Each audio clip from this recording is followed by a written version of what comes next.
arzimaydigan narsadan boshlashadi. Men aytaman, bu muammo emas deyman. Bu bajarilishi kerak bo'lgan vazifa. Yana ayt muammoingni deyman. Aytishni boshlashadi-da. Bu ham muammo emas.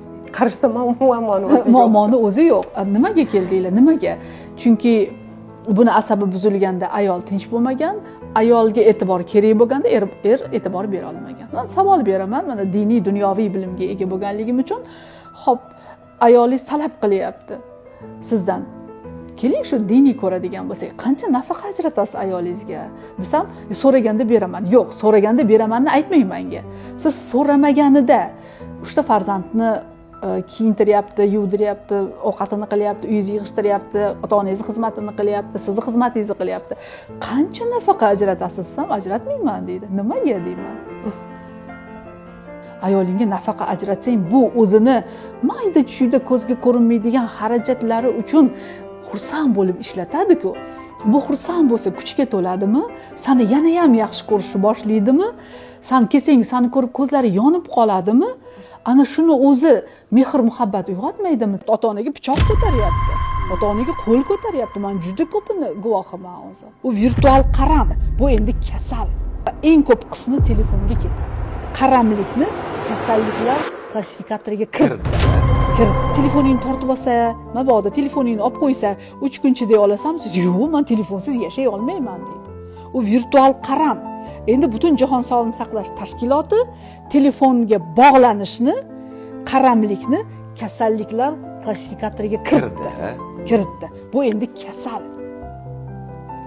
Kun tartibidagi 24 soatni 5 soati uyquga, qolgan soati darsga va eng ko'p qismi telefonga ketadi. Nima ko'rasan? Farqi yo'q. YouTube ko'radi, Instagram ko'radi, TikTok ko'radi, Vine ko'radi, bir narsa ko'radi, lekin miyani rivojlantiradigan, shakllantiradigan axborotlar ko'rmaydi. Ya'ni miyaga berayotgan ozuqasi musor. Agar qo'polroq aytadigan bo'lsam.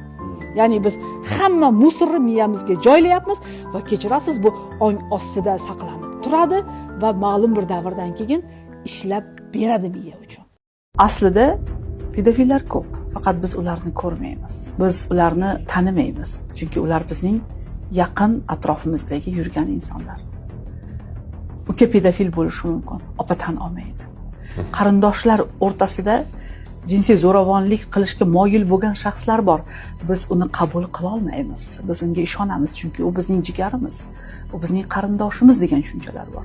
Yoki yon qo'shnimiz, yoki otani o'rtoqlari, bular uzoqdan kelmayapti. Uzoq qarindoshlar. Uzoq qarindoshlar, tanishlar. Demak, biz mana shu jarayonda hammaga emas, farzandlarimiz taqdirini faqat o'zimizga ishonishimiz kerak, kelajagini taqdirini.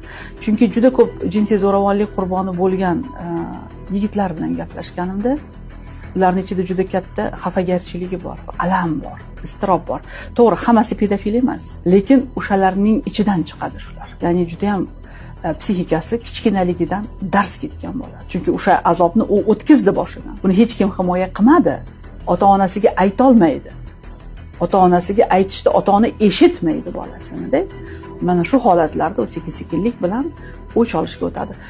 O'sha pedofillarni o'zi bilan shaxsan gaplashsangiz, bu masalalarga oydinlik kiritib berishadi. Ha, yillar davomida shu ichga yutilgan alamlar, psixikani kichik yoshidan boshlab dars ketishi, seksual xulq-atvorni buzilishiga yoki o'sha ruhiy kasalliklarga zamin hozirlab beradi. Shuning uchun aynan bu o'zidan o'zi pedofil bo'lib qolgan bo'lmaydi.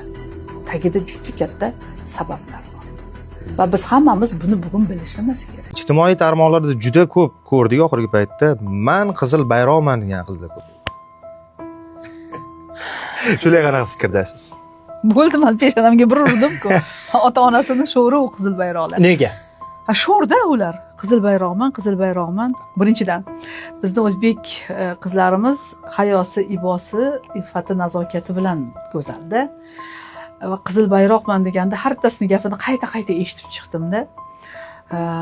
Ularda mehrli, muhabbatli munosabatlar yo'q. U yerda faqat manfaatli munosabatlar bor. Pula, shaxsiy manfaat, moddiyat ustun, manfaat, faqat unga xizmat qilish kerak, faqat uni ko'ngliga qarash kerak, faqat uni orzulari, maqsadlari bilan yashash kerak degan bir prinsiplar mavjudda.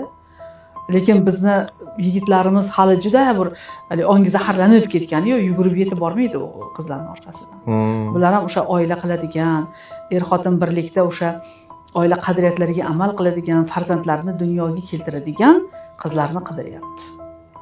Va o'sha kommentariyalarni o'qib ko'radigan bo'lsak, juda ko'p yigitlar kommentariya yozganda va men senga uylanmagan bo'lardim. Men agar go'zal bo'lganingda ham, meni oilamni oila qilasanmi sen qizil bayroq bo'lib? Qizil bayrog'ingni ko'tarib yuraver endi degan bir joylari bor. O'zi yoqimsiz so'z-da. Juda ham. Endi bu nima deydi? Birinchi eshitganimda men umuman juda ham noto'g'ri uyatli. Endi u aslida boshqa terminda ishlatilardi. Endi bular bu nima deydi? Qaysidir bir davlatlarning ta'siri bo'lib qoldimi deb ham o'ylayman yoki qandaydir bir ideologiyaning ta'siri degan bir fikrlarim ham bo'ldi-da. Lekin aslida bunday fikrlashimiz bizni oila sistemamizga zarar yetkazadi. Oila qadriyatlarimizga, oila sistemamizga zarar yetkazadigan harakatlar bular aslida.